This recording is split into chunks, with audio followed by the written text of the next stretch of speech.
ওদের দুধ দিয়েছো? দুধ? হ্যাঁ। কেন আকাশ থেকে পড়লাম মনে হচ্ছে দুধের কথা বললাম বলে?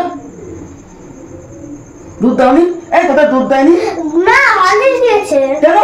দুধ আসেনি। দুধ আসেনি? কে বললো দুধ আসেনি? সকালবেলা দেখিনি তাই। আমি তো তোমার দুধ নিলাম। কি জানি, আমি তো দেখিনি। দুধ দেয়নি আজকে খেতে? হরলিক্স দিয়েছে? সকালে হরলিক্স আর বিকালে হরলিক্স দিয়েছে? কেন দুধগুলো কে খাবে উনি?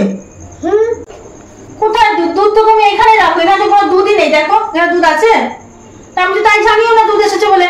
দুধ তো আজকে দেখিও নি, আর আমি রান্নাঘরে ঢুকলাম এখানে দুধ নেই, তাই আমি ভাবলাম দুধ ওরা কি খাবে, সেটা আমি হরলিক্স করে দিলাম। আমি তো জানি না। হায় আমার ভগবান, তোমাকে বলোনি। হায় আমার ভগবান, একে আমি কি শেখাবো? তুমি দুধ হরলিক্সটা করলা কি করে? ঠান্ডা জলে? না, গরম জলে গেছে। তাহলে গরম জলে যদি তুমি গ্যাসটাই করো, তাহলে এখানে যে দুধের বাটিটা রয়েছে, যে দুধগুলো রয়েছে দেখাওনি? দুধগুলো দেখোনি তুমি? এই যে এক বাটি যে দুধ রয়েছে, তুমি জলটা গরম করলে তুমি দুধটা দেখোনি? ইমা, পাশেই তো দুধ আছে, আমি তো খেয়ালই করিনি। তো তুমি কি মন নিয়ে সংসার করো গো? একটু যদি এদিক থেকে ওদিক হয়, পয়েন্টে পয়েন্টে সবকে বলা যায়? আমি তো বললাম যে এখন আমার ঠাকুর থেকে আসতে একটু দেরি হবে, ভাগবত সপ্তাহ চলছে, তো এর মধ্যে তুমি দুধটা হচ্ছে ওদের গরম করে দিতে পারো নি? তারপর তুমি হরলিক্স দিয়ে দিয়েছো কেন গো? কি করে তুমি সংসার করবা? বাচ্চাদের দুধ না দিয়ে হরলিক্স দিয়ে দিয়েছে। দুধগুলো কি করবো আমি? এই বাসে হরলিক্সটা তো 2 দিন থাকলে ঘরে রাখা যায়, আর হরলিক্সটা বাসি দুধ বাচ্চাদের খাওয়ানো যায়? তোমার তো এখানে দুধ থাকে, আমি এখানে দেখেছি, আমি ওদিকটা খেয়ালই করিনি। চোখটা কি মাথার উপর তুলে কাজ করো? একটা ওভেনের উপর দুধটা বসানো রয়েছে, এটাই আমার অন্যায়?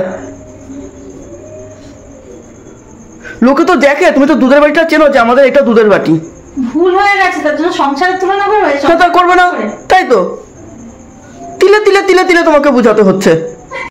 দিদি ভাই, মাম্মা খুব ভুলই করে ফেলেছে। মাম্মাকে বকো না, মাম্মা খুব কষ্ট পাচ্ছে। কেন কষ্ট পাবে? কষ্ট করেছে বলেই তো কষ্ট পাবে। ওনাকে বললেও উনি বোঝে না। হ্যাঁ, দুধ দিতে বলেছে, দুধ দেয়নি তোমাকে। তা কি করবে? দুধ না খেলে হয়? বলো না, বাসি দুধটা দিয়ে আমি কি করবো? তোমার তো ছানা খাবে না, কিছু খাবে না। আমি তো রান্না করে যাই না, আমি তো লিখছিলাম। তাহলে একটু কালকে পায়েস করে দেবো, একটু দুধ রেখে। পায়েস খাবে তো? ঠিক আছে, তাহলে কালকে আমি তোমাকে পায়েস করে দেবো। আজকে আর হবে না, কালকে তোমাকে পায়েস করে দেবো। কালকে পায়েস খাবে। হ্যাঁ, এবার মাকে বলবে যখনই রোজ সন্ধ্যাবেলা দুধ খাবে, তখনই মাকে বলবে তুমি আগে ভালো করে দেখো দুধ দিয়েছে কিনা, আমরা হরলিক্স আগে খাবো না, আগে দুধ না দেখো। পারবে বলতে? এই কথাটা বলবে। হ্যাঁ, তোমার তো চোখটা মাথার উপর থাকে, আগে দেখো দিদি ভাই কোথায় দুধ রেখেছে, আমাদের দুধ দাও, এই কথাটা বলবা। হ্যাঁ।